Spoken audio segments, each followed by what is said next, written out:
हमारे aspiring applicants वगैरह आते हैं ना, तो उनको मैं एक बड़ी सिंपल चीज़ कहता हूँ। मैं कहता हूँ कि यार लॉ की खूबसूरती जो है ना हमारे शोबे की, वो पता है क्या है? सब कुछ लिखा हुआ है। एक मैं मिसाल देता हूँ, अगर आपने लेट्स से टैक्स में स्पेशलाइज करना है जी, सो टैक्स की किताबें हैं, टैक्स के केस लॉज भी हैं, आपको भी पता है पीटीडी है, रसाले पकड़े 50 से शुरू और 23 तक आ जाए, रसाले आपके आगे रख देते हैं, किताबें भी आपके आगे रख देते हैं। दो यही चीज़ें ना, और तीसरा तो कोई है नहीं। इंक ऑन पेपर लिखा हुआ है, आप जितने जल्दी पढ़ लेंगे आप उतने ज़्यादा अच्छे हो जाएंगे। एक सिंपल जी, इसका फ़लसफ़ा ये है। बैंकिंग लॉ में भी यही है, जजमेंट्स हैं, लें जजमेंट, सीएलडी पकड़ें, दूसरा आपने बैंकिंग एफआईयू है वो पकड़ें, 4-5 और कानून है स्टेट बैंक वाले वो पकड़ें, आप बैंकिंग लॉ के एक्सपर्ट बन जाएंगे। जितने अब सवाल ये है कि किताबें हो गई आपकी मिसाल के तौर पे 50, एक सिंपल सी बात है। अब वो 50 आप 10 साल में भी पढ़ सकते हैं, आप रातें लगा के 2 साल में भी पढ़ सकते हैं, काम आ जाएगा तो आप साल में भी पढ़ सकते हैं।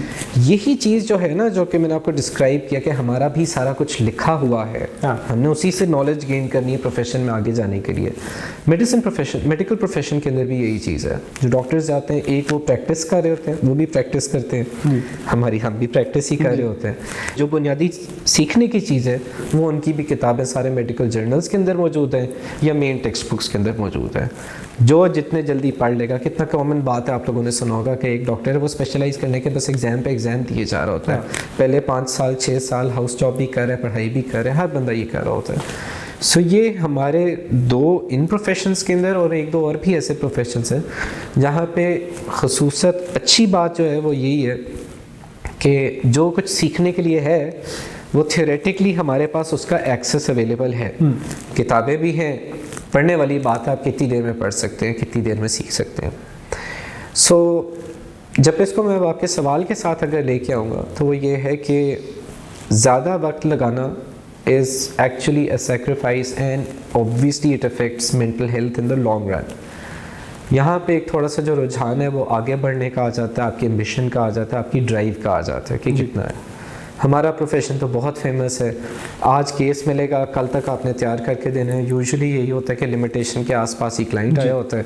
बहुत कॉमन बात है, लिटिगेटर्स भी पूरी रात लगाते हैं दोपहर को। इनफैक्ट बहुत से लिटिगेटर्स ऐसे हैं जो दोपहर को नैप लेते हैं ताकि सेकेंड हाफ को पावर थ्रू कर सकें। जी।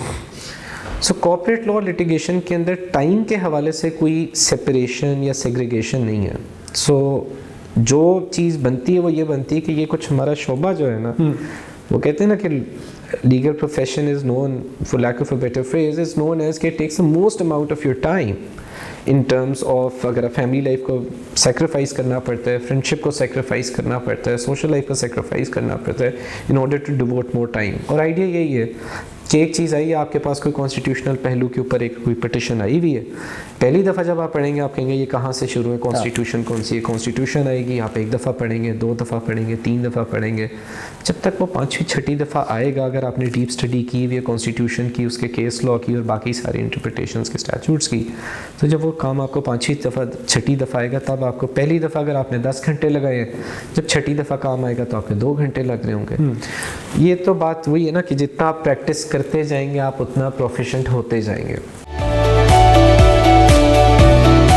अस्सलाम वालेकुम नाजरीन, कानूनदान पॉडकास्ट सीरीज़ के साथ मैं हूं सलमान अहमद मान। नाजरीन, आज हम एक बहुत इंटरेस्टिंग पॉडकास्ट रिकॉर्ड करने जा रहे हैं और इस पॉडकास्ट में मेरे साथ मेरे हमनाम बैरिस्टर सलमान रहीम साहब मौजूद हैं। बैरिस्टर सलमान रहीम साहब मोहसिन तैयब कंपनी में लाहौर ऑफिस में पार्टनर हैं और एक कॉर्पोरेट कमर्शियल ट्रांजैक्शनल लॉयर हैं। तो आज इनसे इनकी ज़िंदगी के बारे में, कॉर्पोरेट कमर्शियल लॉयर होते कौन हैं, कैसा काम करते हैं, कितने पैसे कमाते हैं, ये तमाम चीज़ें इनसे जानने की कोशिश करेंगे और हम ज़्यादा से ज़्यादा कोशिश करेंगे कि ये आज ज़्यादा से ज़्यादा बोलें हमारे साथ। अस्सलाम वालेकुम सलमान साहब। वालेकुम अस्सलाम, क्या चल है सलमान? ठीक है अल्हम्दुलिल्लाह। सलमान साहब, आप चौथे सलमान हैं जो कानूनदान पे हमारे रहनुमा बने। तो एक अच्छी हमने सलमान नाम की जो टीम है वो लीगल फील्ड में बना ली है। नहीं शुक्रिया, एंड खुशनसीबी है हमारी कि हम आपके कानूनदान के प्रोग्राम में हिस्सा बन सके। Very kind of you. Salman साहब, थोड़ा सा ज़रा, क्योंकि बहुत कम लोग कॉर्पोरेट कमर्शियल लॉयर्स के बारे में जानते होते हैं कि आप लोग करते क्या हैं, कैसा होता है, तो उस तरफ आने से पहले थोड़ा सा ज़रा बताइए अपनी एजुकेशन के हवाले से, कहाँ से पढ़े हैं, कैसे शुरू किया था? सो अल्मा मेट मेरा एचसन कॉलेज है बेसिक। उसके बाद ए लेवल्स करने के बाद मैं यूनिवर्सिटी ऑफ मैनचेस्टर में गया, वहाँ से मैंने LLB कंप्लीट की। उसके बाद फिर 2004 से 5 के बीच में मैंने बार एट लॉ कंप्लीट किया अपना। उस ज़माने में बार वोकेशनल कोर्सेज को कहते थे BVC। I am a member of the honourable society of Lincoln's Inn, जहाँ से अगेन कायदा आज़म और वही एक रूट होता है टिपिकली पाकिस्तानियों का। मेरा जो कॉलेज था for BVC that was ICSL, which is now part of the City University based out of London. And I completed my bar, and since then I've been practicing back in Pakistan since 2005. अच्छा, पाकिस्तान में जब आपने आके वकालत अपनी शुरू की है तो व्हाट वाज द कंसिडरेशंस के किस किस्म की वकालत करनी है, क्या अचीव करना है, कुछ ऐसी चीज़ें थी जहन में? Luckily yes थी। अगेन बेनिफिट इस चीज़ का ज़ाहिर बात है, जो आपके इर्द गिर्द स्पेशली जब करियर चूज़ करने का और स्टार्ट करने की बात आती है शुरू में, अगर मैं जनरली बोलूँ तो बहुत सारी चीज़ जो हेल्पफुल होती है कि अगर आपके पास अच्छे मेंटर्स मिल जाएं और आपको रहनुमा अच्छे मिल जाएं। My father is a banker by profession, he still working, he is been there in the industry for more than 40 years माशाल्लाह। तो कुछ वकालत की तरफ रुझान करने का उनका भी एक वो चाहते भी थे कि सर्विस बेस्ड इंडस्ट्री के अंदर जाए, एक कॉन्सेप्ट ये था। दूसरा, वकालत के अंदर उस टाइम पे हमारी जो जनरल प्रैक्टिशनर्स का एक कॉन्सेप्ट होता था। पहले अगर आपको याद हो पुराने ज़माने में एक सिविल प्रैक्टिशनर होता था और एक क्रिमिनल प्रैक्टिशनर था। सो अर्ली 2000s के अंदर स्पेशलाइजेशंस आहिस्ता आहिस्ता डेवलप होनी शुरू हो रही थी। उस ज़माने के अंदर 2-3 बड़े कॉर्पोरेट लॉयर्स भी थे जिनकी प्रेजेंस थी। ज़्यादातर यंग डायनेमिक लॉयर्स थे क्योंकि लॉ भी उसी वक्त इवॉल्व कर रहा था, नया नया भी आया था। सो मेरी मुलाकात उन्होंने एक दो वकीलों से करवाई थी before I actually started my LLB, just to give me a direction of what sort of law and what sort of general lifestyle वकालत के अंदर भी प्रैक्टिस करने के लिए किस किस्म का चाहिए। सो मैं तो शुक्रगुजार हूँ इस चीज़ का कि वो मुझे मौका भी मिल गया। जो सबसे ज़्यादा इम्प्रेशन मेरे ऊपर पॉजिटिव छोड़ा वो एक वकील हैं, उनका नाम है सलमान चीमा, वो भी हमारे हम नाम है। उनकी लॉ प्रैक्टिस का नाम है Cheema and Ibrahim. At that time I think he came back to Pakistan around 92-93 में वो आए थे, और उसके बाद उनका इंटरेस्टिंग जो स्टार्ट था वो इस तरह था कि काफ़ी अरसा उन्होंने पाकिस्तानी लॉ को समझा था, उनकी एजुकेशन बाहर से हुई हुई थी। उसके बाद उन्होंने प्रैक्टिस शुरू की थी। तो एक दो दफ़ा मेरी उनसे वालिद साहब ने मुलाकात करवाई, मैंने पूछा, 2-4 सवाल पूछे, समझा कि क्या चीज़ कह रहे हैं।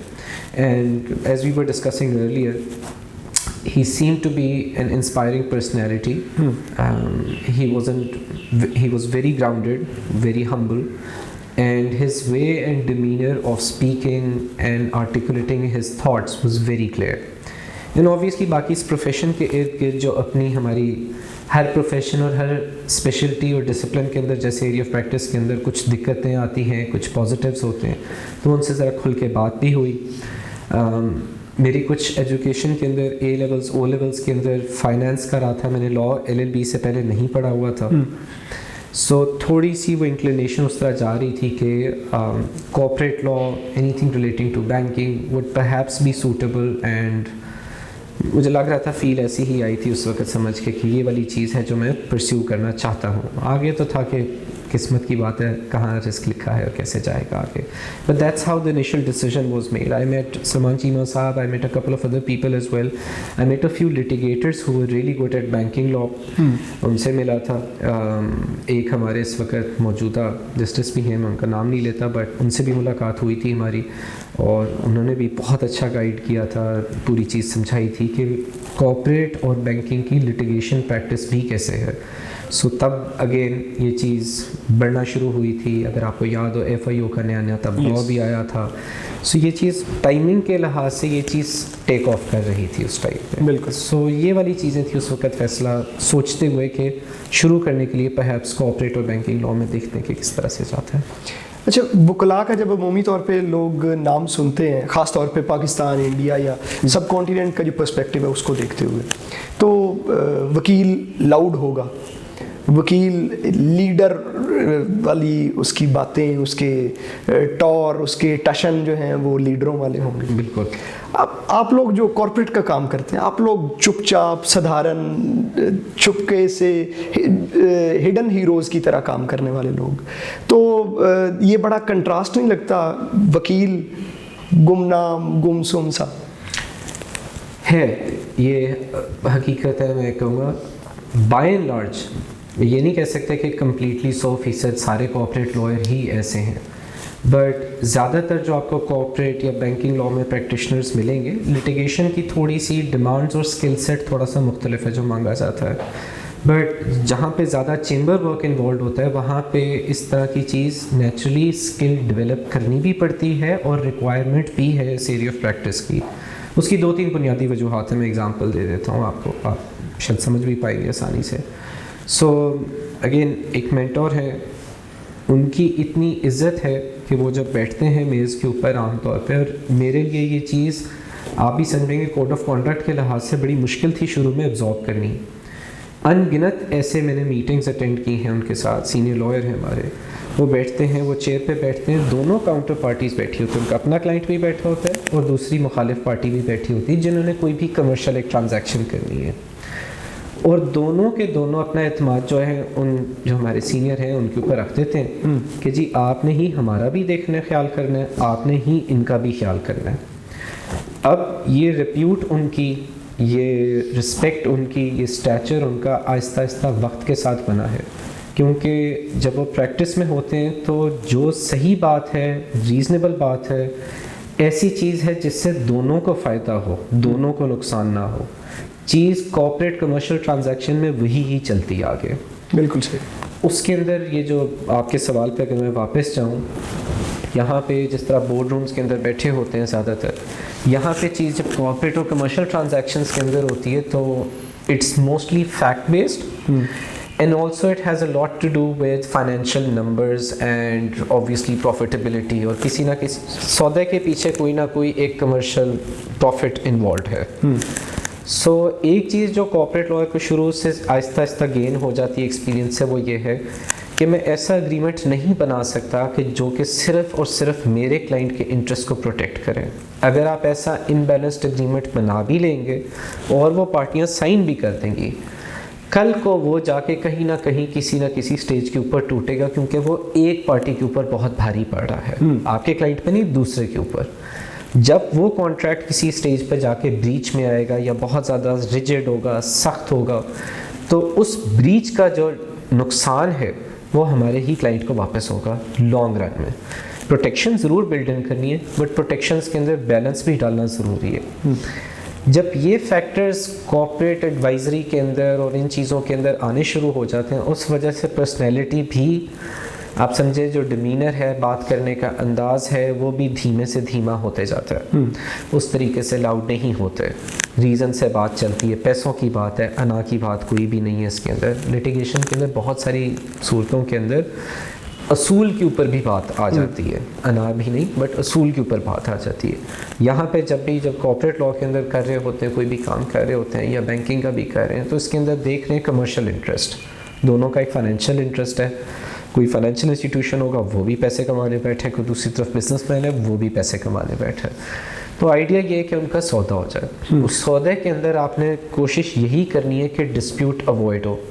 सो एक जो बहुत डिफरेंस ऑफ फिलॉसफी एक लिटिगेटर की है versus let's say a commercial और अ कॉर्पोरेट और अ ट्रांजैक्शनल लॉयर, वो ये कि कॉर्पोरेट कमर्शियल ट्रांजैक्शनल लॉयर की भरपूर कोशिश होती है कि ये मामला डिस्प्यूट की तरफ ना जाए, ये मामला कोर्ट में ना जाए, क्योंकि जिस वक्त कोई भी कॉन्ट्रैक्ट चीज़ अमल हो, कोई भी चीज़ हो, जब कॉन्ट्रैक्ट के कोर्ट में चला गया इन्फोर्समेंट के लिए, उसका मतलब है कि जो वो उसके ऊपर प्रोजेक्ट या जो ट्रांजैक्शन पे काम कर रहे थे उस पर रुकावट आ गई और अब वो फ़ायदा या जो ओरिजिनल कमर्शियल फाइनेंशियल इंटरेस्ट था वो वहाँ पे रुक गया।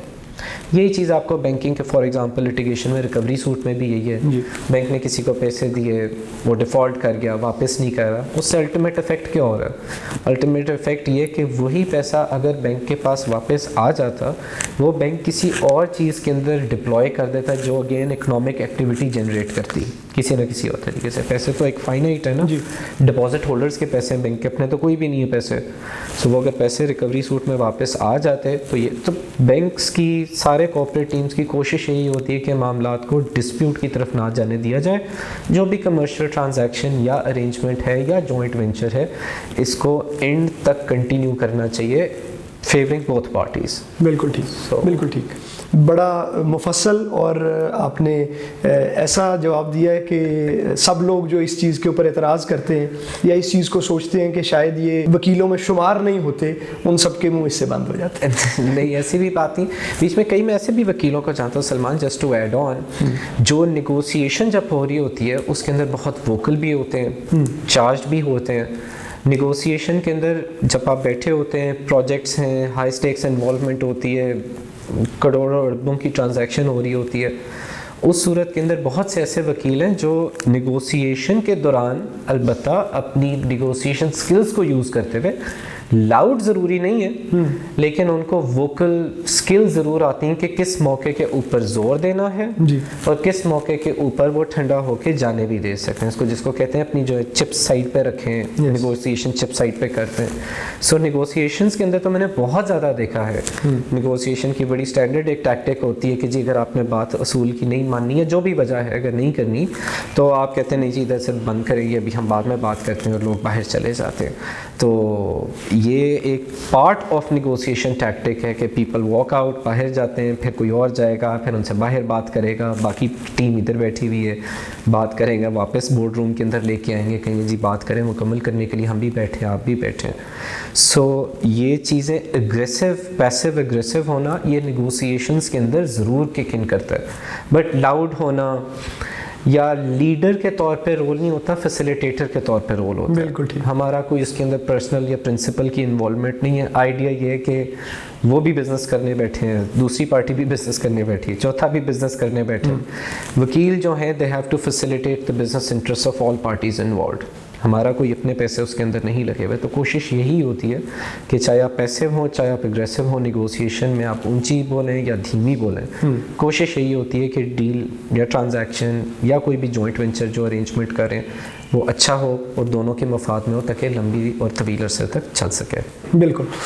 अच्छा सलमान साहब, एक और बड़ा अहम हमने जो चीज़ नोट की है वो द पीरियड लीगल फील्ड में, वो ये कि अमूमी तौर पे लोग फर्म्स में आते हैं, या ख़ास तौर पे मैं लिटिगेशन पर्सपेक्टिव से बताता हूँ, तो फिर आप थोड़ा सा मुझे रहनुमाई करें जो आपकी फील्ड है उसके हवाले से, कि लोग फील्ड में आते हैं, 1-2 साल किसी के साथ काम किया, सीनियर मेंटोर के साथ काम किया, काम सीखा, और फिर एक अपना छोटा सेटअप जो है वो जाके बना लिया।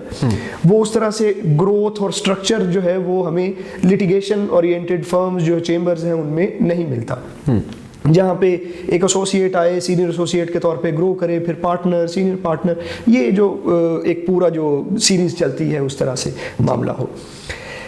आप जिस तरह की डील्स में इन्वॉल्व होते हैं, क्या ये मुमकिन है कि कोई इस तरह से आए, सीखे और जाके अपना छोटा सेटअप बना के सरवाइव कर जाए? इसके दोनों जवाब हैं।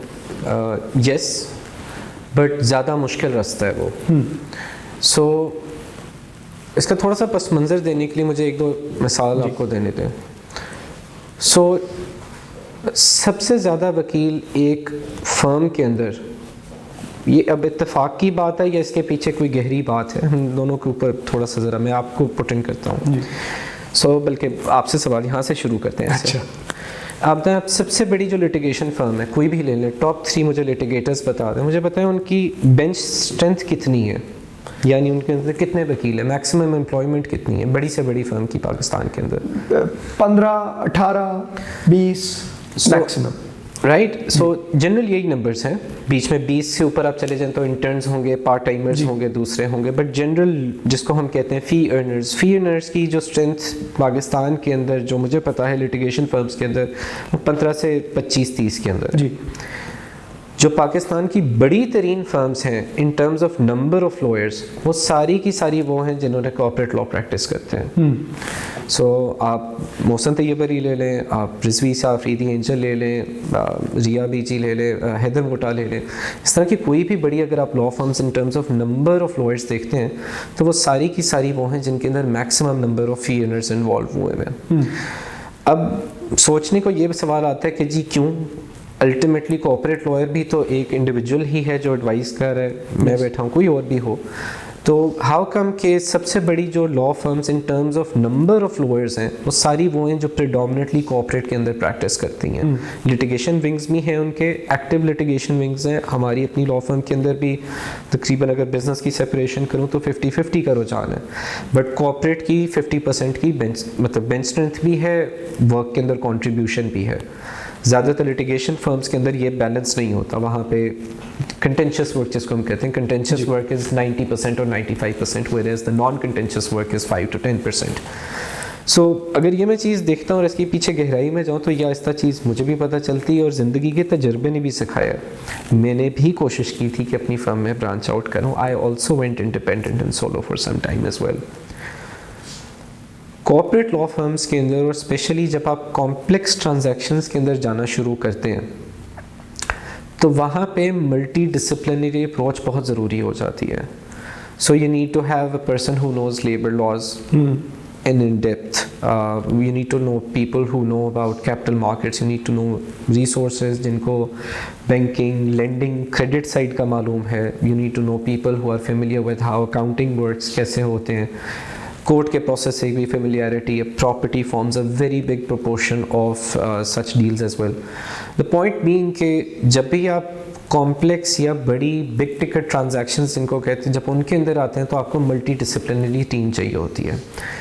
और जो शुरू में आपने कहा कि जी एक रुझान भी है, तासुर भी ऐसा ही है कि जी कॉर्पोरेट लॉ फर्म्स जो हैं वो पैसे जनरली ज़्यादा कॉर्पोरेट प्रैक्टिस में ज़्यादा आमदन है जी। उसकी एक और वजह भी है, वो उसके कॉन्ट्रास्ट में आती है, वो ये है कि जो क्वालिटी ऑफ वर्क की रिक्वायरमेंट है, जो काम के मेयार की रिक्वायरमेंट है, वो बहुत ज़्यादा है निस्बतन with respect to let's say litigation practice. यहाँ पे एक गलती से सीधा सीधा करोड़ों अरबों का नुकसान हो सकता है और दैट्स एट स्टेक। सो जब ये मल्टी डिसिप्लिनरी आपको अप्रोच चाहिए, उसके अलावा आपको बेंच स्ट्रेंथ भी पूरी चेन चाहिए, यानी एसोसिएट लेवल पे भी आपको चाहिए, आपको सीनियर पार्टनर्स भी चाहिए।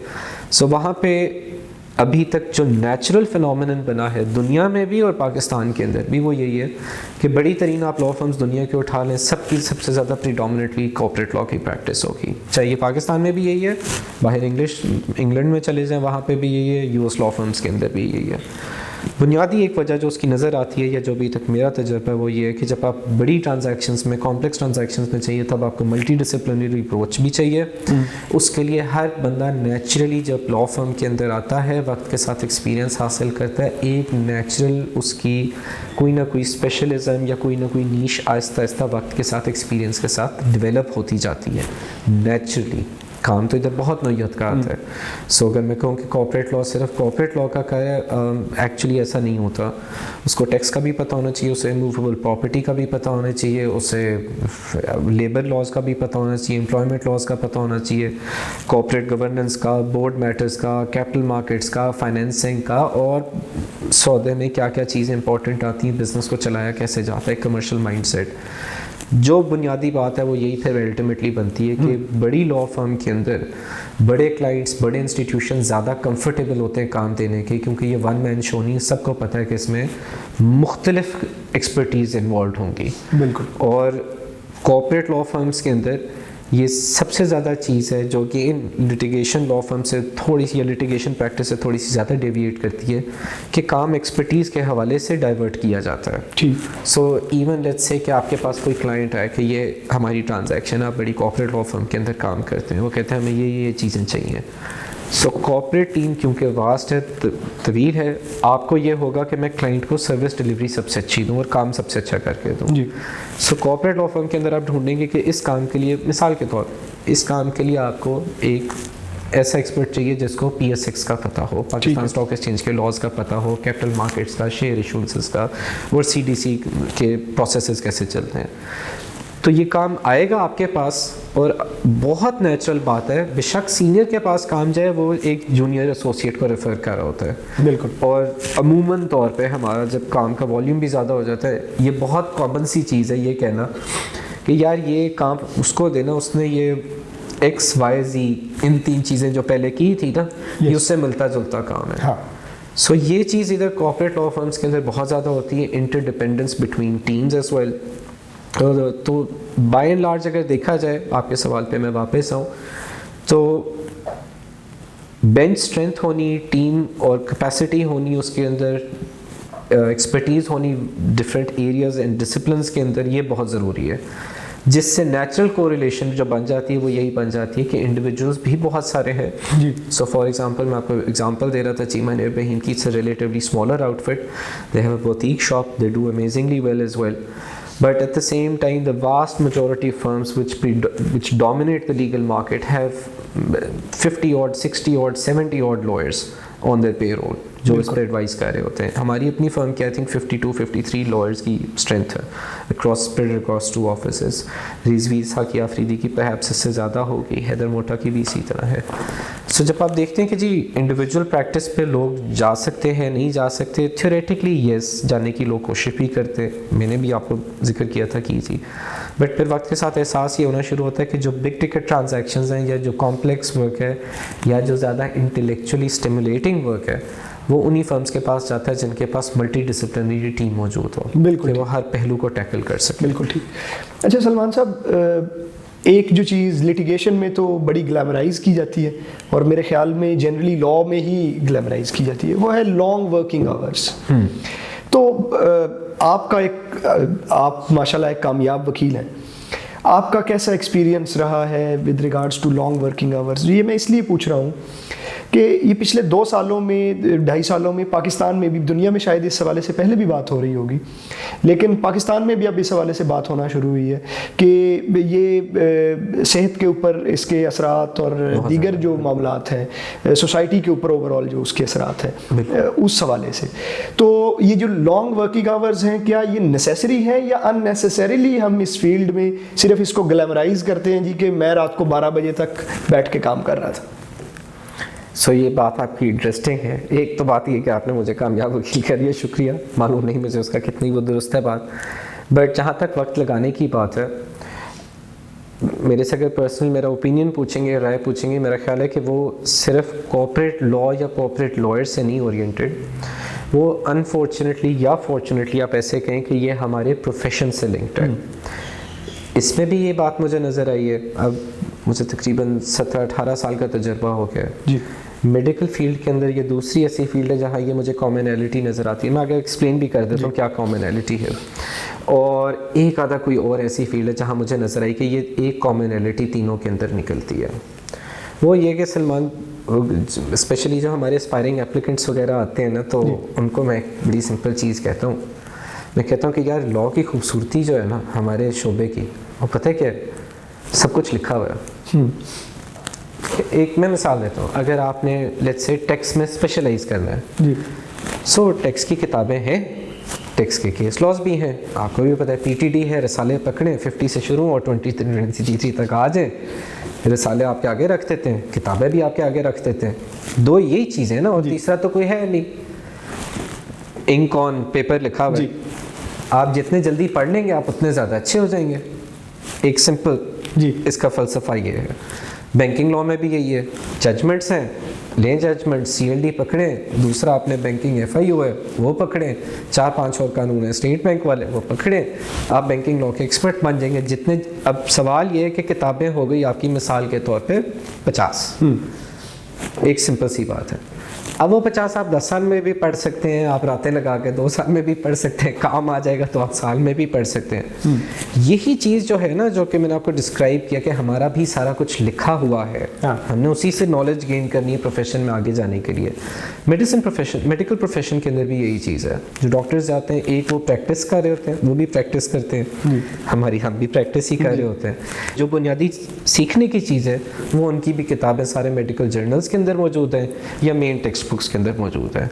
जो जितने जल्दी पढ़ लेगा, कितना कॉमन बात है, आप लोगों ने सुना होगा कि एक डॉक्टर है वो स्पेशलाइज करने के बस एग्जाम पे एग्जाम दिए जा रहा होता है। पहले 5 साल 6 साल हाउस जॉब भी कर रहा है, पढ़ाई भी कर रहा है, हर बंदा ये कर रहा होता है।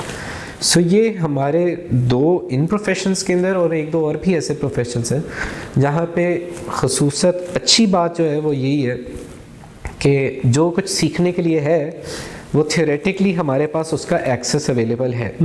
किताबें भी हैं, पढ़ने वाली बात है आप कितनी देर में पढ़ सकते हैं, कितनी देर में सीख सकते हैं। सो जब इसको मैं आपके सवाल के साथ अगर लेके आऊँगा तो वो ये है कि ज़्यादा वक्त लगाना is actually a sacrifice and obviously it affects mental health in the long run। यहाँ पे एक थोड़ा सा जो रुझान है वो आगे बढ़ने का आ जाता है, आपके एम्बिशन का आ जाता है, आपकी ड्राइव का आ जाता है कि कितना है। हमारा प्रोफेशन तो बहुत फेमस है, आज केस मिलेगा कल तक आपने तैयार करके देना है। यूजुअली यही होता है कि लिमिटेशन के आसपास ही क्लाइंट आया होता है। बहुत कॉमन बात है, लिटिगेटर्स भी पूरी रात लगाते हैं दोपहर को। इनफैक्ट बहुत से लिटिगेटर्स ऐसे हैं जो दोपहर को नैप लेते हैं ताकि सेकेंड हाफ को पावर थ्रू कर सकें जी। सो कॉर्पोरेट लॉ लिटिगेशन के अंदर टाइम के हवाले से कोई सेपरेशन या सेग्रीगेशन नहीं है। सो जो चीज़ बनती है वो ये बनती है कि ये कुछ हमारा शोबा जो है ना, वो कहते हैं ना कि legal profession is known, for lack of a better phrase, is known as के takes the most amount of your time in terms of, अगर फैमिली लाइफ को सेक्रीफाइस करना पड़ता है, फ्रेंडशिप को सेक्रीफाइस करना पड़ता है, सोशल लाइफ को सेक्रीफाइस करना पड़ता है in order to devote more time. और आइडिया यही है कि एक चीज़ आई है आपके पास कोई कॉन्स्टिट्यूशनल पहलू के ऊपर एक कोई पिटिशन आई हुई है, पहली दफ़ा जब आप पढ़ेंगे आप कहेंगे ये कहाँ से शुरू है, कॉन्स्टिट्यूशन कौन सी है। कॉन्स्टिट्यूशन आएगी, आप 1 दफ़ा पढ़ेंगे, 2 दफ़ा पढ़ेंगे, 3 दफ़ा पढ़ेंगे, जब तक वो 5वीं 6ठी दफ़ा आएगा, अगर आपने डीप स्टडी की हुई है कॉन्स्टिट्यूशन की, उसके केस लॉ की और बाकी सारी इंटरप्रिटेशंस के स्टैट्यूट्स की, तो जब वो काम आपको 5वीं दफ़ा 6ठी दफ़ा आएगा तब आपको, पहली दफ़ा अगर आपने 10 घंटे लगाए हैं, जब 6ठी दफ़ा काम आएगा तो आपके 2 घंटे लग रहे होंगे। ये तो बात वही है ना कि जितना आप प्रैक्टिस करते जाएंगे आप उतना प्रोफिशिएंट होते जाएंगे। बट ओवरऑल बेसिस के ऊपर अनफॉर्चुनेटली और फॉर्चुनेटली, आप इसको जैसे भी लेना चाहें, जितना एम्बिशन ड्राइव होती है तो लॉन्ग आवर्स लगाने इसलिए पड़ते हैं क्योंकि ज़रूरी है कि आप लॉ को इनिशियली डीप स्टडी करके, अंडरस्टैंडिंग डेवलप करके कर लें एब्जॉर्ब, ताकि आने वाले वक्त में कम आपको उतनी ही उसकी इंटेंसिटी देनी पड़े। इसकी 2 और चीज़ें मैं कहना ज़रूर चाहूँगा आपके लिए, वो ये है कि जो लॉन्ग आवर्स लगाने वाली बात है वो उम्र के एक हिस्से तक लगाई जा सकती है जी। उसके बाद फैमिली लाइफ, बाकी रिस्पॉन्सिबिलिटीज़ और एज का फैक्टर भी आना शुरू हो जाता है, बर्नआउट होना शुरू हो जाता है, वो चीज़ें भी बहुत ज़्यादा कॉमन निकलती हैं। So there is a certain amount of time in the initial career starting phase जहाँ फिज़िकली, फिजियोलॉजिकली, मेंटली बंदा एफर्ट ज़्यादा डाल सकता है। बट कंटिन्यूड सस्टेन्ड बेसिस के ऊपर 50-60s के अंदर इतने ज़्यादा लॉन्ग आवर्स ना ही बेनिफिशियल हैं मेंटली, ना ही वैसे भी बनाने भी चाहिए। दूसरा इसका ये जो पहलू मैं आपसे डिस्कस करना चाह रहा था वो ये है कि जो लोग सोचते हैं कि ये लॉन्ग आवर्स लग रहे हैं, बात तो ठीक है, घड़ी को देखेंगे तो घंटे ज़्यादा लग रहे हैं, लेकिन उसमें एक पहलू ये भी आता है कि जो चीज़ पहली दफ़ा जब आपके पास आएगी उसको समझने के लिए नई चीज़ होगी। अगर फ्रेश आप एसोसिएट हैं, अपने फ्रेश काम शुरू किए, एक अगर आपके पास सिंपल भी कोई सिविल मैटर भी आ जाता है, आपके पास टेम्पलेट नहीं होगा, आपको समझना पड़ेगा कि जी कहाँ पे मैंने नाम लिखना है, वेरिफिकेशन कैसे करवानी है, क्लाइंट से कागज़ क्या चाहिए, एफिडेविट कहाँ से लगाना है। पहली दफ़ा वो चीज़ सोचने समझने में, एग्जीक्यूट करके इम्प्लीमेंट करने में, मिसाल के तौर पर अगर आपके 10 घंटे लगेंगे, अगली दफ़ा वो आपके 9 लगेंगे, वही चीज़ जब मिलती जुलती आएगी आपके 8 लगेंगे, चौथी पाँचवीं दफ़ा तो आप कहेंगे हाँ ये तो मेरे पास मैंने किया हुआ टेम्पलेट मौजूद है। ये आप भी करते हैं, हम भी करते हैं, सब लोग करते हैं। इनफैक्ट जो हमारे कैमरे में भी साथ है ये भी करते हैं, इनके पास भी टेम्पलेट्स अपने अपने होंगे। सो ये हर प्रोफेशन की बात है।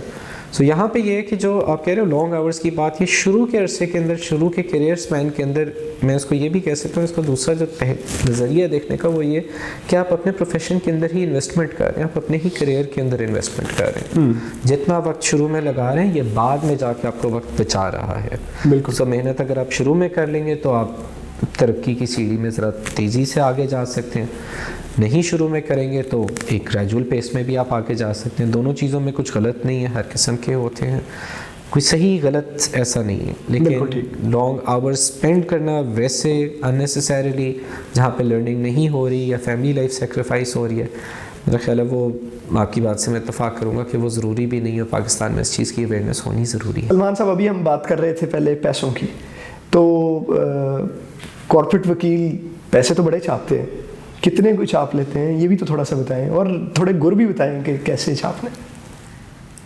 सलमान, इसका बड़ा सिंपल सा जवाब है, वो ये है कि the grass is always greener on the other side.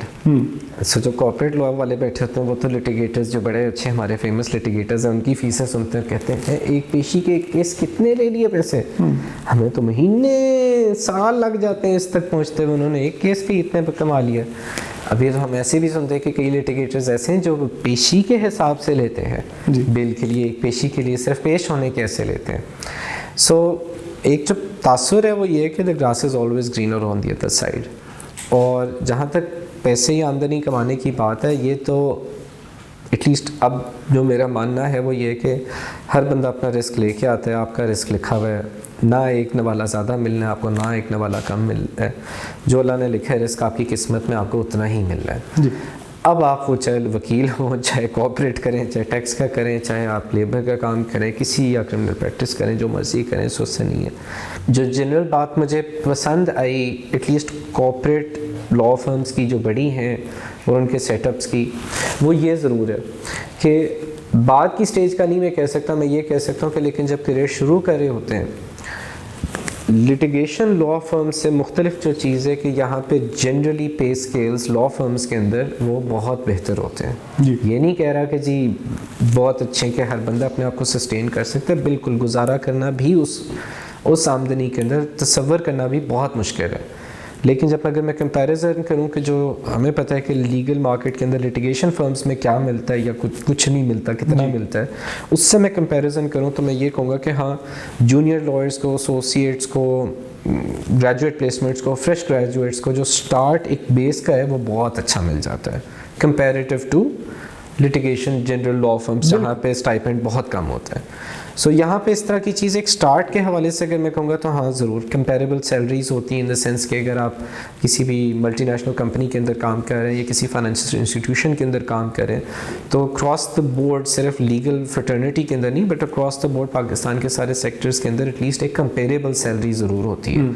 Unlike let's say litigation lawyer who starts and doesn't know how is gonna meet the end of the day, कि कहाँ से उसका रिस्क उस दिन का पूरा होगा।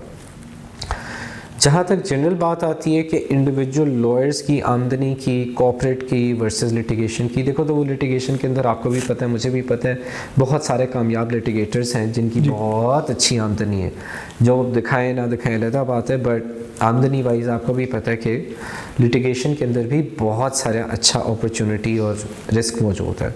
सो उसके अंदर कोई सेग्रीगेशन नहीं है। यहाँ पे कॉर्पोरेट के अंदर जो चीज़ तासुर मिलता है उसकी बुनियादी वजह यह है कि जैसे मैंने पहले जिक्र किया था कि यहाँ पे क्योंकि आपको डिपेंडेंस होती है टीम के अंदर, तो यहाँ पे इंडिविजुअलाइज्ड फोकस या इंडिविजुअल स्टार को उस तरह से नहीं मिल रहा था that whatever client fees comes through has to be distributed evenly. So again छोटी सी एग्जांपल है, सो आज हमने करके कल रात को एक ओपिनियन करके भेजा है, अब वो ओपिनियन उसमें क्रेडिट मिला है, वो मिला है जो सीनियर काउंसिल्स उसके अंदर इन्वॉल्व हैं उनको मिला, जी बड़ा अच्छा ओपिनियन दिया आपने, एक दिन के अंदर दे दिया, बहुत सेंसिटिव इशू था एक्सेट्रा, ये सारा कुछ है। बट अगर मैं उसके पीछे देखता हूँ तो मुझे मेंशन करना पड़ा कि ये ठीक सीनियर काउंसिल, लेकिन फिर मैंने मेंशन करके कहा, मैंने कहा एक्चुअली ज़्यादातर 70 से 80% का स्पेड वर्क एक छोटे वकील ने किया हुआ है जिसका 2 साल का तजर्बा है, वो बहुत ब्राइट है। मैंने कहा उसकी वजह से हमारा काम आसान हुआ कि उसने बेस पूरा स्केलेटन बना के इतना अच्छा दिया हुआ था कि हमें उसको सिर्फ एक पॉलिश करना पड़ा at the end of the day। सो जब ये ईथॉस, ये रिकग्निशन जूनियर लॉयर्स के लिए होनी भी चाहिए, है भी सही बहुत सी लॉ फर्म्स के अंदर, पब्लिकली ना भी हो तो एटलीस्ट इंटरनली ज़रूर बहुत से सीनियर काउंसल्स हैं जो ऐसे महसूस करते हैं। सो उस वजह से जब भी फ़ीस भी आती है तो फ़ीस की डिस्ट्रीब्यूशन भी इसी हिसाब से की जाती है कि इसके अंदर एक टीम एफर्ट गई हुई है, हर काम के अंदर टीम एफर्ट जारी होती है। लिटिगेशन का ये है कि पीछे एफर्ट टीम की बेशक हो, रोस्ट्रम पे सीनियर वाला काउंसिल ही खड़ा हुआ है who is ultimately delivering on that particular pleading. So वहाँ पे एक आप समझो डिस्ट्रीब्यूशन की अनइवननेस क्रिएट भी हो जाए तो गलत नहीं लगती कि हाँ जी आया भी केस उन्हीं की वजह से था, तैयारी बेशक रिसर्च किसी ने की हो, ड्राफ्टिंग किसी ने की हो, प्लीडिंग किसी ने की हो, दस्तखत उन्हीं के और एंड में रोस्ट्रम के आगे वही जाके खड़े हुए थे। सो लिटिगेशन के अंदर एक ये डिलीवरी की चीज़ फ़र्क है। कॉर्पोरेट के अंदर तो डिलीवरी में ये है कि कोई भी टीम मेंबर डिलीवर कर सकता है, इक्वल एक्सेस है। सो उस वजह से जहाँ तक फ़ीस और फ़ीस की डिस्ट्रीब्यूशन की बात आती है, यहाँ पे थोड़ा सा आई फील दैट वे कि कॉर्पोरेट के अंदर फ़ी डिस्ट्रीब्यूशन पे रोल वाइज एटलीस्ट ज़्यादा इवनड आउट है कंपेयर टू लिटिगेशन। सो इस वजह से तासुर जो मिलता है बाहर वाले को, for example specially early career start के अंदर, वहाँ पे वो यही मिलता है तासुर कि यार इसको तो 4-5 साल हुए, इसने तो अपनी गाड़ी भी लीज़ करा ली है, हम अभी मतलब लिटिगेशन वाला कहता है कि यार मैं तो भी अपना नाम कमाना शुरू कर रहा हूँ, ये आगे जा रहा है उस तरह से मेरे से। शुरू के अंदर ये तासुर ज़रूर मिलता है।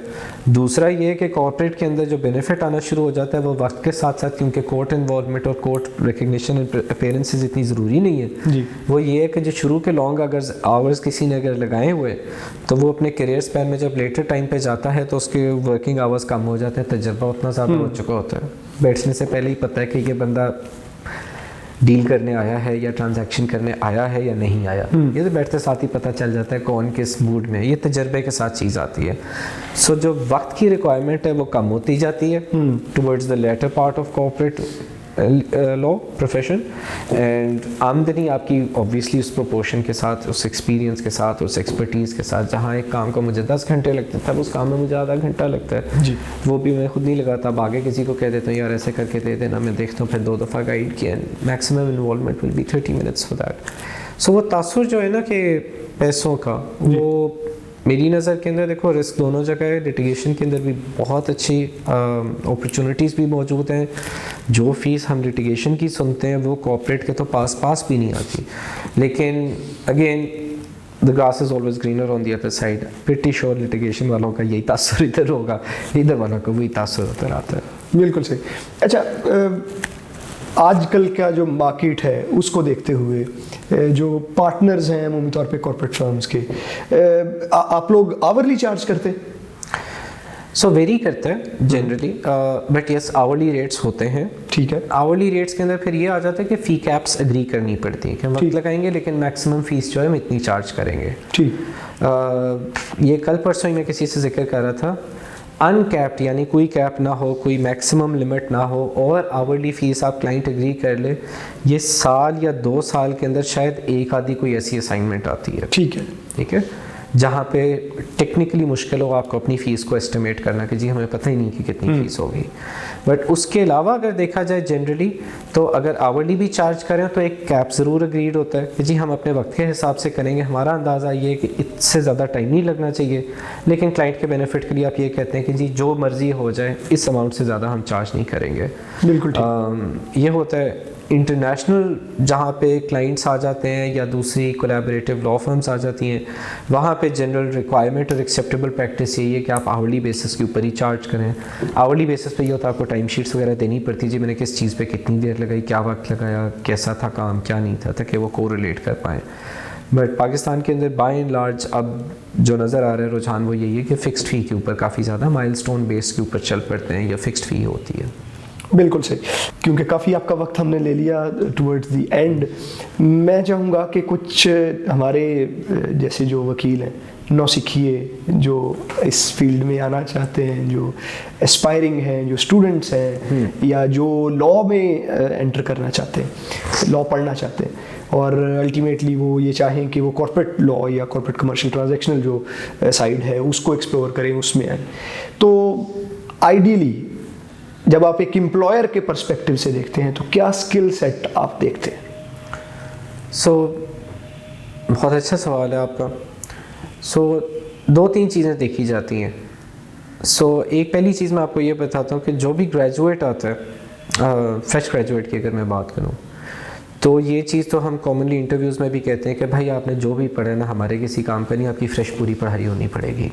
और अपनी इस लॉ फर्म के अंदर अगर मैं बात करूँ तो हम एक्चुअली जब भी कोई नया ग्रेजुएट आता है तो हम उसको पहले एक रीडिंग लिस्ट देते हैं कि ये लॉज आप पढ़ेंगे पूरे कवर टू कवर, और वो लिखा हुआ किस तरीके से पढ़ने हैं। हमारे लिए सारे जितने कैंडिडेट्स आते हैं after graduation, they pretty much all equal in terms of academics and understanding of law. किसी ने कॉन्ट्रैक्ट लॉ भी पढ़ा तो हम उसको उसी पेडेस्टल पे लेते हैं जिसने लेट्स से पब्लिक या एडमिनिस्ट्रेटिव लॉ पढ़ा हुआ। It's the same thing for at least corporate law firms के अंदर। जो चीज़ दिखी जाती है वो दो तीन है। और इस चीज़ के अंदर मैं एक और भी चीज़ ऐड करता हूँ आपको। एक स्किल सेट के हवाले से ये असेसमेंट जो ये होती है कि क्या पर्सन के अंदर, एटलीस्ट हमारा स्टैंडर्ड यही है कि हम कहते हैं कि यार पर्सन के अंदर डिवोट होने का, डेडिकेट करने का अपने आप को प्रोफेशन के अंदर कितना है। बहुत से एप्लीकेंट्स हमें नज़र आते हैं, ऐसे आते हैं जो इंटरव्यू वगैरह देते हैं, जो खुद श्योर नहीं होते ना प्रोफेशन के बारे में और ना इस बारे में कि वो कितना वक्त दे पाएंगे और क्या एक्चुअली प्रोफेशन के साथ भी इंसाफ कर पाएंगे और अपनी हिम्मत और मेहनत के साथ भी इंसाफ कर पाएंगे कि नहीं।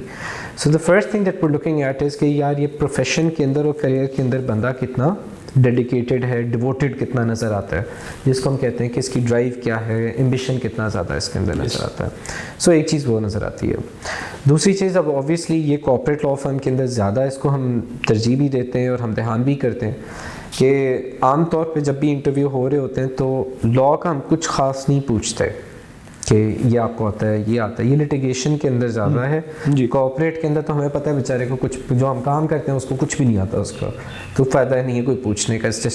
तो जनरल इंटरव्यूज़ जो होते हैं they are more centred around general discussion, let's say current affairs, उसके बारे में क्या ख्याल है, एजुकेशन का समझना, फैमिली बैकग्राउंड समझना, इस तरह की चीज़ों के ऊपर, एजुकेशनल एक्सपीरियंस समझना अगर फॉरेन ग्रेजुएट है, बाहर से पढ़े हुए। उस गुफ्तगू के अंदर कोशिश ये होती है ये समझना कि बंदे के अंदर बात करते हुए ठहराव कितना है, ठीक, और बात के अंदर, ज़ुबान के अंदर उसकी तलख़ कलामी कितनी है और मीठी ज़ुबान कितनी है।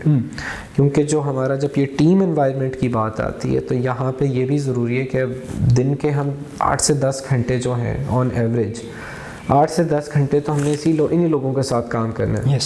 घर वालों से कम हम वक्त गुजारते हैं जागते हुए, दफ्तर वालों के साथ ज़्यादा वक्त गुजारते हैं। तो हमारे लिए टीम इंटीग्रेशन के अंदर ये बहुत ज़रूरी है कि उसका मिजाज कैसा है, क्या वो टीम के साथ जेल कर पाएगा कि नहीं कर पाएगा, सॉफ्ट स्पोकन है, रैश तो नहीं है।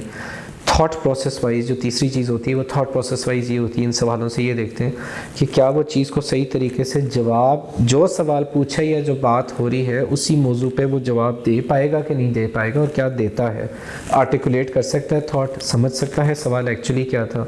जैसी मेरी एक बहुत बड़ी कमज़ोरी रही इस पूरे इंटरव्यू में, आप सवाल ये पूछते थे, जवाब में वो घुमा के लेके आ रहा था। आपने बड़े कंप्रीहेंसिवली बट आइडिया ये होता है समझना कि उसका फोकस एक सवाल के ऊपर रहता है या नहीं रहता। इस तरह के कुछ स्किल सेट्स बेसिक देख रहे होते हैं। बाकी यही समझना चाहते हैं कि कॉर्पोरेट, क्योंकि एक जो मैं आपको चीज़ कहना चाह रहा था वो ये कि एक चीज़ एस्पायरिंग एप्लीकेंट्स को जो हमें नज़र आती है वो सरप्राइज़ भी होते हैं इस चीज़ के अंदर, वो ये है कि जो कॉर्पोरेट और बैंकिंग का काम है शोबे में, जो पढ़ाई है वो ये है, अगर मैं जनरल इम्पैक्ट का देखूँ ना कि उसका असर किस पे होता है, तो उसमें कोई भी ग्लैमरस चीज़ नहीं है। ठीक है। द वर्क वी डू, ये अगेन ये शुरू वाली आपकी बात थी कि लीडर नहीं नज़र आते, लिटिगेटर में लीडर्स होते हैं, आउटस्पोकन पर्सनैलिटीज़ होती हैं, बेहतर बात करते हैं, धीमे होते हैं कॉर्पोरेट लॉयर्स। वो उसकी वजह ये भी है कि ज़्यादातर जो हम काम करते हैं उसका कोई मेजर नोटिसेबल, आप समझो न्यूज़ रील के अंदर इम्पैक्ट उसका कोई भी नहीं आना, वो भी अंडर द कवर एक पीछे चीज़ हो जानी है। Litigation on the other hand is more glamorous. If you look at it from an outsider's perspective, there is so much work that is done that has a meaningful and straight up impact on anything that one can associate with. So कोई भी writ petition हो, let's say हमारी smog वाली writ petition है, जो भी वकील वो वैसा कर रहा होगा, वो स्मॉग वाला ऐसा मामला है जो पूरे पाकिस्तान और हर लाहौरी को पता है जी। कॉर्पोरेट काम के अंदर ज़्यादातर जो 90% हमने काम की, मैं आपको बताऊंगा भी, आप कहेंगे कि यार मुझे उससे क्या फ़र्क पड़ा। स्मॉग से हम सारे इम्पैक्टेड हैं जी, बट ये कॉर्पोरेट लॉ की मैं आपको बड़ी तरीन जो हमने 10 डील्स की होंगे, आप कहेंगे मुझे उससे क्या फ़र्क पड़ा। That will be the answer. तो कॉर्पोरेट लॉ उस लिहाज से ज़रूर जो 1-2 सालों के बाद लोगों को मिलना शुरू होता है कि यार वो ग्लैमर नहीं है, वो स्पॉटलाइट नहीं है जो लिटिगेशन में मिलती है। Corporate is much more under the radar. Having said that, the idea of corporate, where it shines actually, is on the economic impact that it generates. And I can name you so many things that lots of people, good people, have worked on that have an impact, but you wouldn't even know their names. So, एक मिसाल के तौर पर आपको बताता हूँ, अगर इजाज़त हो तो। जी। सो आपने सुना होगा नया पाकिस्तान की पिछली हुकूमत में सर्टिफिकेट्स भी आए थे, नया पाकिस्तान हाउसिंग प्रोग्राम भी बना था जी, और नया पाकिस्तान हाउसिंग अथॉरिटी भी बनी थी। उसके पीछे बहुत से लोगों ने लेजिस्लेटिव काम बहुत सारा किया था। उसके अंदर सब कॉर्पोरेट लॉयर्स इन्वॉल्व थे, बड़े तरीन बैंकर्स इन्वॉल्व थे, बड़े तरीन पाकिस्तान के कैपिटल मार्केट इंडस्ट्रियलिस्ट इन्वॉल्व थे, बड़े तरीन बिजनेसमैन इन्वॉल्व थे। स्टेट बैंक की रहनुमाई में ये सब कुछ हो रहा था।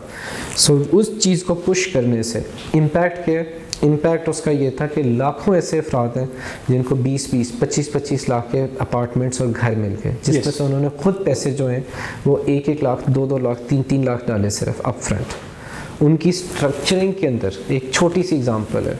सो जो नया पाकिस्तान की सब्सिडी स्कीम डिज़ाइन हो रही थी कि जी हाँ जी, एक बंदे को कितनी सब्सिडी देनी चाहिए, किस हिसाब से देनी चाहिए सब्सिडी, ये क्या हो, तो उसका एक बड़ा शुरू में एक पैरामीटर रखा गया कि यार जो बंदे को, जो शख्स एक घर में रह रहा है, जितना किराया दे रहा है, उसकी मॉर्गेज की किस्त उससे ज़्यादा नहीं हो सकती। बिल्कुल ठीक। पहली तो पूरी प्री कंडीशनैलिटी उसको स्ट्रक्चर करने की वो ये थी कि अगर आपने बैंक की किस्त जो है वो किराए से ज़्यादा कर दी तो कोई भी इस मॉडल को फॉलो नहीं करेगा। बिल्कुल ठीक। सो एक ये रखी गई, और ये बहुत अक्लमंदाना फैसला था, क्योंकि इसी वजह से इंटरेस्ट डेवलप हुआ कि जितना आप किराया दे रहे हैं आपको एक्चुअली इससे कम पैसे देने पड़ेंगे, और अल्टीमेटली घर और मकान भी आपका अपना हो जाएगा बाकी के साथ साथ। सो नया पाकिस्तान में बहुत सारा इम्पैक्ट इस तरह का है। इस तरह सबसे ज़्यादा अब आपने देखा है कि मोटरवेज़ बहुत तेज़ी से पिछले 10-15 सालों के अंदर फैली है। पहले एक मोटरवे थी, अब मेरा ख्याल है 11, 12, 13, 14 तक चली गई है मोटरवेज़, 14 तक हो गई है, राइट। सो मोटरवेज़ के अंदर पता है आपको कि ये इतनी तेज़ी से कैसे बढ़ी है? बताएं ना, यही तो हम जानना चाहते हैं आपसे। ये PPP एक लॉ आया था ना, पब्लिक प्राइवेट पार्टनरशिप एक्ट आया था। बिल्कुल। सो गवर्नमेंट्स ने प्राइवेट पार्टीज़ को इसके अंदर इंगेज किया।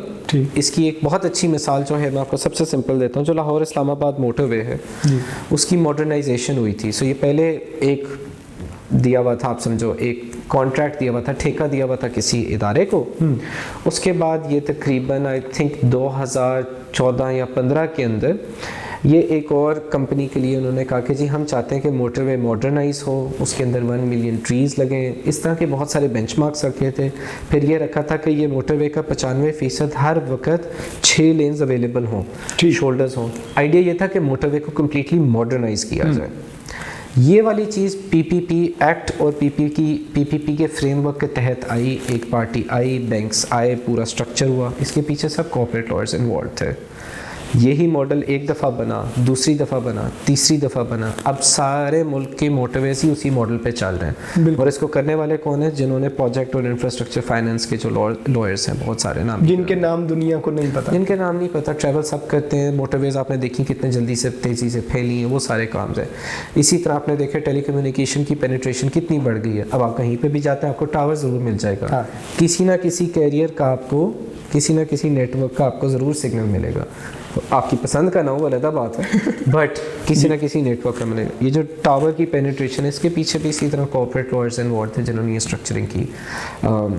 हमारी अभी जो बच्ची कुची गैस आ रही है, जो कतर वाली LNG वाला सारा कुछ है, वो कतर वाले जो टर्मिनल्स लगे थे, वो 9 महीने के अंदर टर्मिनल लग गया था गैस का, जो कि इम्पोर्ट करें। वो अलग बात है कि एक्चुअल कतर गैस आ रही है नहीं आ रही है अलग बात है, लेकिन वो पोर्ट सेटअप करना, उस चीज़ को कंस्ट्रक्ट करना, उस चीज़ को स्ट्रक्चर को बनाना, उसके पीछे सबके पीछे जो थे वो कॉर्पोरेट और प्रोजेक्ट फाइनेंस वाले लॉयर्स थे। सारे बिजली के जितने आपके ये थरकोल की बहुत अच्छी मिसाल है, थरकोल के जितने पावर प्रोजेक्ट्स लगे हैं, एक इंशाल्लाह अभी भी दोबारा भी COD होने लगा है, 3000 मेगावाट तक उनकी प्रोडक्शन चली गई। आपके लोकल कोल की प्रोडक्शन है इतनी ज़्यादा, और ये पिछले 3 सालों के अंदर सब जनरेट हुई है। It saves huge amounts of foreign exchange. It obviously improves your own local coal handling and coal mining capacity. You know, it has so many economic huge benefits for the region of Thar as well. Yes. और वो आहिस्ता आहिस्ता चीज़ जो है वो बेहतर से बेहतर होती जा रही है। अगेन इसके पीछे जो लोग इन्वॉल्व हैं, जो वकील इन्वॉल्व हैं, कोई ख़बरों में नहीं आया, कोई किसी को नहीं पता चला। फीता जो है आपके सियासी रहनुमा ने जाके काट लिया, तस्वीरें वहाँ पे होगी, जो उसके पीछे वकील थे या जो प्रोजेक्ट लॉयर्स इन्वॉल्व थे उनका किसी को नहीं पता। सो ज़्यादातर जो काम कॉर्पोरेट लॉ का होता है वो अगर बताया जाए कि जी आप पे उसका ये इम्पैक्ट है तो समझ आएगी। अगर वैसे कहें कि जी मैं उस डील के अंदर इन्वॉल्व था जहाँ पे हमने कोल माइन लगा के थर का कोल आ गया, आप कहेंगे मुझे उससे क्या फ़र्क पड़ा। एक बेसिक बात जो सो उसका इम्पैक्ट इतना विजिबल नहीं है, इसी वजह से ज़्यादातर ग्लैमरस नहीं लगती। तो एस्पायरिंग जो लोग कैंडिडेट्स आते हैं उनको साल 2 बाद ये चीज़ बहुत ऑड लगती है कि जो हम काम कर रहे हैं अभी भी यही है कि मुझसे कोई भी पूछता है कि आप एक्चुअल काम क्या करते हैं, क्या करते हैं, मैं कहता हूँ बता दूंगा बट आप रिलेट ही नहीं कर पाएंगे उस चीज़ के साथ कि क्या काम किए ना आप समझ पाएंगे। सो उसका इकोनॉमिक इम्पैक्ट ज़्यादा है बट वेलफेयर इम्पैक्ट या सोशल इम्पैक्ट जो है वो विजिबली कम है, अनलाइक लिटिगेशन जिसका आपको सीधा स्ट्रेट अप नजर आता है कि क्या इम्पैक्ट। फलां की बेल करवा के तो बिल्कुल आपको पता है हार्ड स्टॉक क्या चीज़ है। इसी तरह जब हमारे मुल्क का इनका कुछ ना कुछ कॉन्स्टिट्यूशनल क्राइसिस आती है तो it's Fairlie visible. Yes. So corporate law कैसा कुछ विजिबल नहीं होता। बिल्कुल बताया था।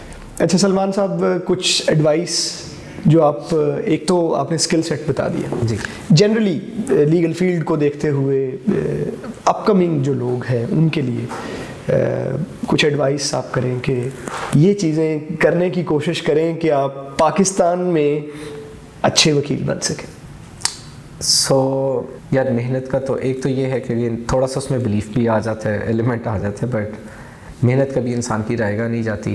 आप मेहनत करें, ये मेरा ख्याल है हमारे दीन के अंदर भी इस चीज़ का वादा किया हुआ है कि अगर आप मेहनत करेंगे तो उसका फल आपको मिलेगा ही मिलेगा। वो उस वक़्त मिलता है, बाद में मिलता है, जब भी मिलता है मेहनत करेंगे आपको उसका फल मिलेगा। मैं ख़ुद इस चीज़ का बहुत बड़ा यकीन रखता हूँ इस चीज़ के ऊपर, क्योंकि मुझे भी बीच में एक स्ट्रगलिंग फेज़ से भी गुजरा हूँ, एक अच्छे फेज़ से भी गुजरा हूँ, अल्हम्दुलिल्लाह अभी सब कुछ अच्छा लगता है। बट ये चीज़ जो ज़िंदगी के सबक हैं वो आहिस्ता आहिस्ता ही समझ आते हैं, जिसके अंदर पहला यही है कि यार मेहनत रहेगा नहीं जाती। हो सकता है आपको उसका फल जो है वो फ़ौरन ना मिले, बाद में मिले, लेकिन मेहनत रहेगा नहीं जाती। तो मेहनत करना तो है, वो हमारे प्रोफेशन के अंदर हो, बाकी भी प्रोफेशन के अंदर हो, वो सबसे ज़्यादा। और उसका मतलब दूसरे लफ्ज़ों में यही है कि आप लॉन्ग आवर्स स्पेंड करने के लिए मेंटली ज़रूर प्रिपेयर हो, बट आप स्मार्ट रहें, कोशिश करें कि आप अपनी चीज़ को रेगुलेट करें, डिसिप्लिन रखें अपने टाइमिंग्स को। लॉन्ग आवर्स की एक और बहुत बड़ी वजह ये भी है कि बहुत से लोग हमारे स्पेशली यंगर जनरेशन जब ग्रेजुएशन और स्टूडेंट लाइफ के बाद प्रैक्टिकल लाइफ में आते हैं, उनके लिए एक डिसिप्लिन्ड लाइफस्टाइल फॉलो करना, रूटीन जिसको हम कहते हैं, रूटीन फॉलो करना बहुत मुश्किल, एक पर्सनल चैलेंज होता है उनके लिए। सुबह जल्दी उठना, वक्त पे जाना, एक्सरसाइज करनी, शाम को घर पे पहुंचना, टाइम पे पहुंचना, फजूल दिन के अंदर फजूल टाइम वेस्ट ना करना, कोशिश करें कि अपने काम से काम रखें और जल्दी से जल्दी करें, बेहतर से बेहतर करें। सो अपने दिन को कंपार्टमेंटलाइज करके उसको स्केड्यूल अच्छे तरीके से करना, ये शुरू के अरसे में ये चीज़ नहीं बंदे ने सीखी होती। स्टूडेंट लाइफ का तो आपको अंदर पता है कि आप क्लास टू क्लास या असेसमेंट टू असेसमेंट के हिसाब से अपना दिन गुजार रहे होते हैं जी।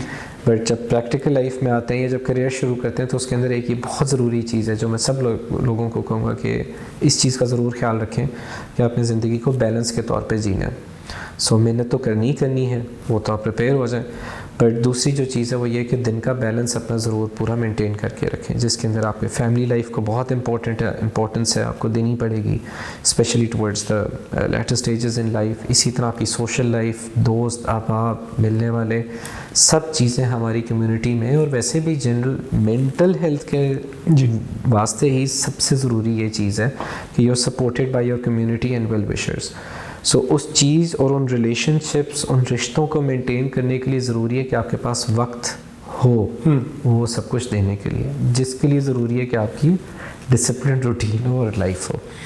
सो दो चीज़ें तो ये हैं, एक मेहनत करें, दूसरी इस चीज़ पर फोकस करें कि जब प्रैक्टिकल लाइफ में एंटर होंगे तो एक आप कोशिश करें कि अपनी रूटीन को एज मच एज़ पॉसिबल उसको ज़रा डिसिप्लिन करके रखें। एक वक्त महदूद करें अपने लिए, एक वक्त महदूद करें अपने रिश्तेदारों के लिए, एक मखसूस वक्त करें अपने काम के लिए, प्रोफेशन के लिए। इस तरह मुख्तलिफ हिस्सों के अंदर उसको आपको कंपार्टमेंटलाइज करना पड़ेगा जी। और तीसरी अगर कोई चीज़ होगी कहने के लिए वो यही होगी कि अगेन जैसे मैंने कहा कि रिज़्क़ तो अल्लाह ने लिखा हुआ है, जो आपकी किस्मत में है वो आपको मिल जाना है। वसीला कोई भी हो, वसीला आपकी पहला आपके मेंटोर भी हो सकते हैं जिनके पास आप जाएं, और हो सकता है अल्लाह ने बिल्कुल ही मुख्तलिफ वसीला लिखा हो जिसको आप तसव्वुर भी नहीं कर सकते। सो ये एक थोड़ा सा फ़लसफ़ा मेरा एटलीस्ट उम्र के साथ साथ अब ये ज़रूर हो गया कि rather than chasing the reward you should just Chase more hard work and more success. आप काम के अंदर अगर दिल लगाएंगे तो the reward will follow. It shouldn't be the other way around कि आप किसी रिवॉर्ड को चेज़ करें। आप अपनी मेहनत को करें, रिवॉर्ड पीछे से आपके कैचअप करेगा। और वो उस सूरत के अंदर अगर आप मेहनत ज़्यादा करते हैं तो रिवॉर्ड भी उसी ज़्यादा तेज़ी से ही कैचअप करने की कोशिश करता है। सो फ़लसफ़ा जो है वो ये रखें ज़िंदगी का कि मनी को पहली पे क्या मिलती है, ये क्या होते हैं, हर एक की अपनी मजबूरियाँ भी होती हैं, मुझे समझ आती है, बट मेन इस चीज़ को फोकस ना बनाएं कि मेरा रिवॉर्ड क्या है। फोकस आप बनाएं आपकी मेहनत, आपकी अपनी इंटेग्रिटी, आपकी अपनी स्टैंडिंग, आपका प्रोफेशन, आपकी मेहनत। जब आप इस चीज़ को अपना फोकस बनाएंगे, रिवॉर्ड आपको पीछे से कैचअप करेगा and that will always be bigger. बिल्कुल बिल्कुल। बहुत शुक्रिया सलमान साहब आपके वक्त का। जो टाइम हमने आपसे लिया था उससे काफ़ी ज़्यादा हमने टाइम आपका बहुत शुक्रिया आपने मुझे। और दूसरा ये जो चीज़ मैं अप्रिशिएट करना चाहता हूँ और मुझे जो बड़ी अच्छी लगी वो चीज़ ये कि मुझे आपका जो पर्सपेक्टिव है वो बड़ा पसंद आया। मुख्तलिफ़ चीज़ों को लेके जो थरोनेस दैट यू हैव, जो जिस मुफस्सल तरीके से आप चीज़ों को एड्रेस करते हैं, that is amazing. Thank you so much, you very kind and बहुत शुक्रिया आपने मुझे इस पे आने दी और आपने इतने सब्र से मेरे इतने लंबे लंबे जवाब सुने। बट बहुत शुक्रिया। उम्मीद करता हूँ सबको, आपके सारे नाजरीन को पसंद भी आएगा और कुछ सीखने का मौका मिलेगा इस सब कुछ। Thank you very much. Thank you sir.